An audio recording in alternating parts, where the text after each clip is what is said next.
किसी को छोड़ा नहीं जाएगा। जो भी अपराधी है वो अपराध करके बच नहीं पाएगा। देवभूमि उत्तराखंड के देहरादून जिले में भयंकर बवाल मचा हुआ है।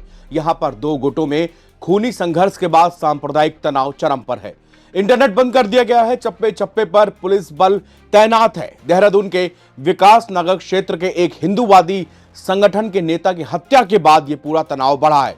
जानकारी के मुताबिक बैरागीवाला गांव में दो पक्षों के बीच हुए विवाद ने हिंसक रूप लिया। इसमें एक हिंदूवादी दल के नेता की जान चली गई और 3 अन्य लोग घायल भी हुए हैं। घटना के बाद स्थानीय लोगों और विभिन्न संगठनों में आक्रोश फैल गया। बड़ी संख्या में लोग सड़कों पर उतर आए और आरोपियों के खिलाफ सख्त कार्रवाई की मांग करने लगे। हालात को देखते हुए प्रशासन ने इलाके पर सुरक्षा बढ़ा दी है और अतिरिक्त पुलिस बल को भी तैनात किया गया है। तनाव को कंट्रोल करने के लिए इंटरनेट की सेवाएं भी अस्थायी रूप से बंद कर दी गई हैं। पूरा मामला क्या है आपको शुरुआत से हम बताते हैं। देहरादून के अंदर आने वाले सहसपुर गांव में पूर्व प्रधान इस्फाक और विनोद कश्यप का मकान है। दोनों में सालों से एक रंजिश चल रही थी। विनोद ने इस्फाक के खिलाफ आरटीआई भी लगा रखी थी। इसके बाद ये रंजिश दुश्मनी में बदल गई। शनिवार देर रात पूर्व प्रधान इस्फाक के भतीजे और अन्य लोगों ने मिलकर विनोद, उसके भाई अशोक और राजेश पर हथियारों से अटैक कर दिया। विनोद और उसके परिवार ने पूर्व प्रधान इस्फाक के कार्यकाल की सूचना के अधिकार नियम के तहत जानकारी मांगी थी। उन्होंने प्रधान के कार्यकाल में ग्राम समाज की भूमि और अन्य मामलों में शिकायत भी दर्ज कराई थी। इससे दोनों पक्षों के बीच और भी ज्यादा रिश्ते खराब हुए और दोनों परिवारों में अक्सर झगड़े होने लगे। शनिवार को विनोद और उसके भाई सरकारी ट्यूबवेल से अपने खेत में पानी लगा रहे थे। बगल में खेत जो था वो पूर्व प्रधान इस्फाक के भतीजे इम्तियाज का था। इम्तियाज की आपत्ति जताने पर दोनों पक्षों में विवाद शुरू हो गया। इस दौरान अमन, यूनुस, अनीस और रज्जाक आदि वे मौके पर आए। फिर दोनों पक्षों में मारपीट शुरू हो गई।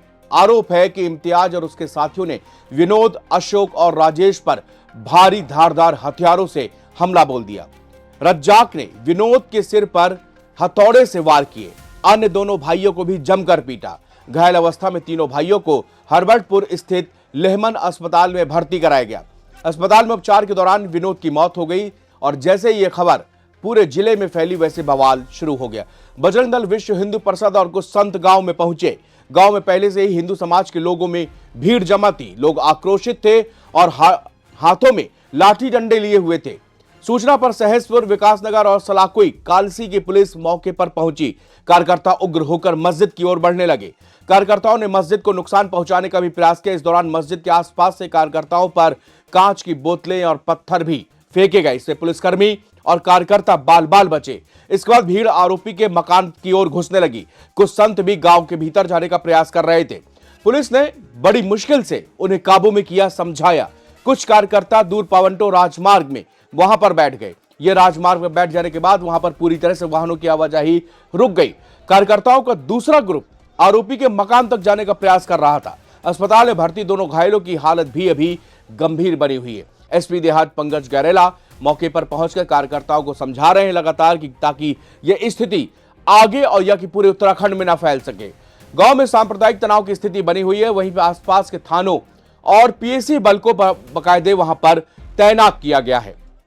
13 जून की शाम को थाना सहसपुर क्षेत्र में बैरागीवाला जो गांव है उसके पास में ही दो पक्षों में खेत में पानी को लगाने सिंचाई को लेकर उनके बीच में आपसी विवाद हुआ था, जो काफी बढ़ गया था। और उस विवाद में दोनों ही पक्षों में एक पक्ष की ओर से करीब 15-20 लोगों ने इकट्ठा होकर हमला किया, जिसमें एक व्यक्ति गंभीर रूप से घायल हुआ, 2 अन्य घायल हुए थे। जो गंभीर रूप से घायल हुए विनोद कुमार, उनको हॉस्पिटल ले जाया गया, वहां उनको मृत घोषित किया गया।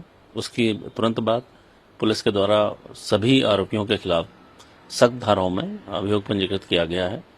इसमें जो नामजद अभियुक्तों के साथ साथ 30 से 40 अभियुक्त जो हमारे अज्ञात अभियुक्त हैं उनके खिलाफ भी मुकदमा लिखवाया गया था। पुलिस ने अब तक 4 लोगों की अरेस्टिंग इसमें की है और शेष अन्य जो अभियुक्त हैं उनकी अरेस्टिंग के हम लोग प्रयास कर रहे हैं। शीघ्र ही उनकी भी अरेस्टिंग कर ली जाएगी।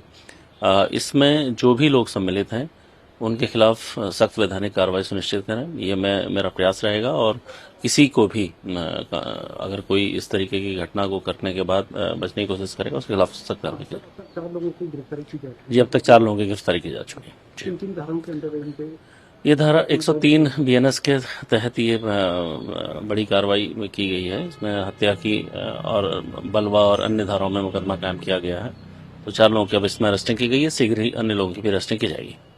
कोई भी कानून अपने हाथ में लेगा, अपराध करेगा, भाइयों बहनों, अब उत्तराखंड की ये व्यवस्था, यहाँ का प्रशासन पूरे व्यवस्था के तहत, कानूनों के तहत उसके खिलाफ सख्त से सख्त कार्रवाई करेगा, कठोर कार्रवाई हम करेंगे। देहरादून में भी इस प्रकार की घटना हुई है। हम सारे कानूनी पहलुओं का प्रशासन वहां पर अध्ययन कर रहा है और उसके बाद वहां भी सख्त कार्रवाई की जाएगी। किसी को छोड़ा नहीं जाएगा। जो भी अपराधी है वो अपराध करके बच नहीं पाएगा। ये हमने ऐसी व्यवस्था को सुनिश्चित करने का काम किया है।